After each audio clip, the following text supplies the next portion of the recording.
মঙ্গলে প্রকাশিত হবে খসড়া ভোটার তালিকা। এরপর শুরু হবে সংশোধনের ধাপ। সেই সময় চলবে হিয়ারিং ও ভেরিফিকেশন। চূড়ান্ত ফাইনাল লিস্ট বেরোবে 14 ফেব্রুয়ারি।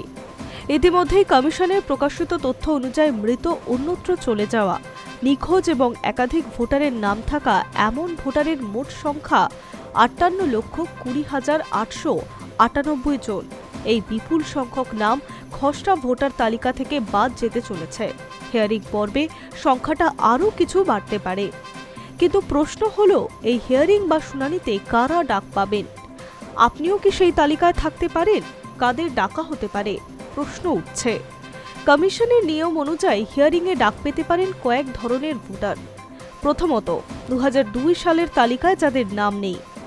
ইআরও যদি মনে করেন অতিরিক্ত যাচাইয়ের প্রয়োজন, তবে তাদের ডেকে পাঠানো হবে হিয়ারিংয়ে। সেখানে দেখা হবে কমিশনের নির্ধারিত 11টি নথির মধ্যে অন্তত একটি বৈধ ডকুমেন্ট আছে কিনা।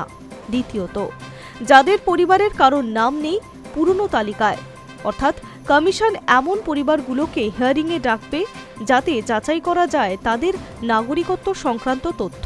এখানে আধার ছাড়া বাকি 11টি নথির মধ্যে যে কোনো একটি বৈধ নথি দেখতে পেলেই নাম উঠে যাবে এসআইআর এর ফাইনাল লিস্টে। তৃতীয়ত, ভুল তথ্য দেওয়া ভোটাররা, অর্থাৎ কেউ যদি ফর্ম ফিল আপের সময় ভুল তথ্য দেন আর সেই তথ্য কমিশনের ডেটাবেসের সঙ্গে না মেলে, সেক্ষেত্রে কমিশন হিয়ারিংয়ে ডেকে পাঠাতে পারে। চতুর্থ, ফর্ম ফিল আপের আগে গোলমাল বা অস্পষ্টতা, অর্থাৎ কোনো ভোটারের ফর্ম যদি বিএলও বুঝতে না পারেন বা কমিশনের কাছে অস্পষ্ট থাকে, তাহলে সেই ভোটারকে ডেকে পাঠানো হতে পারে যাচাইয়ের জন্য। কি করতে হবে হিয়ারিংয়ে? যদি ডাক আসে, ভয় না পেয়ে সঙ্গে নিয়ে যান নির্ধারিত নথি। প্রমাণ দিতে পারলেই মিটে যাবে সব সংশয়, আর নিশ্চিত হবে আপনার নাম এসআইআর এর চূড়ান্ত তালিকায়।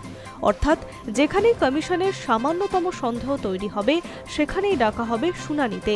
তবে সঠিক তথ্য ও বৈধ কাগজ সঙ্গে থাকলে চিন্তার কোনো কারণ নেই। Hi news network.